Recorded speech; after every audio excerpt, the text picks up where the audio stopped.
Last week was National Mining Day, that day that comes but once a year where we get a chance to celebrate all things mining. And, well, we really should celebrate mining. Australia's minerals and resources industry contributed $467 billion in export earnings to our economy in 2022 to 23. Not only that, mining employs over 288,000 people in secure, highly paid work and paid $295 billion in taxes and royalties in Australia over the last 14 years. In fact, as was pointed out by Mineral Council of Australia's CEO Tanya Constable in May this year, it was the Australian minerals industry's massive contribution to the economy through exports and tax revenue that underpinned Labor's much-touted budget surplus this year. As she also pointed out, minerals have helped propel our economy forward, boosted economic opportunity and security, and enabled the federal government to invest in the things that really matter: families, communities, and vital services like hospitals, schools, childcare, aged care, and infrastructure. Now, considering all of the above, it's extraordinary that mining is so culturally unfashionable nowadays, thanks to green lunatics who think every new mine, whether it's mining coal or something else, is going to bring about the end of the world thanks to climate change.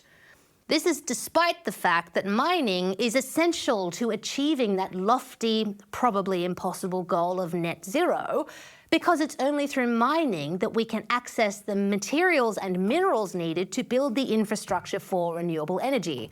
In short, there is no net zero without mining.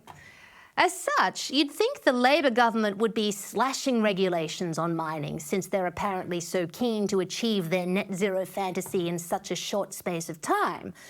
But as BHP CEO Mike Henry pointed out in June at the 2023 World Mining Congress, that just isn't so. Mining is regulation heavy. It is greatly impacted by trade policy, taxation, permitting, industrial relations, and labour policies. Governments need to ensure their policy settings encourage investment, allow sensible free trade, and make the path to accessing more materials easier and faster for companies that operate responsibly. What the Australian resources industry needs is better productivity and fiscal settings, faster permitting, an industrial relations system that delivers productivity, flexibility, and competitiveness to drive job creation and wage growth. Predictability and reduced risk. Under those conditions, the capital will flow. But worryingly, some policies are taking us in the wrong direction and are going to make Australia less competitive. This includes recent and proposed changes to industrial relations legislation, particularly the same job, same pay legislation and multi-employer bargaining. Mike Henry went on to point out, rightfully, that capital is global and will flow to where the risk and returns ratio is most attractive. Where governments act unpredictably and unreasonably, they increase risk for investment.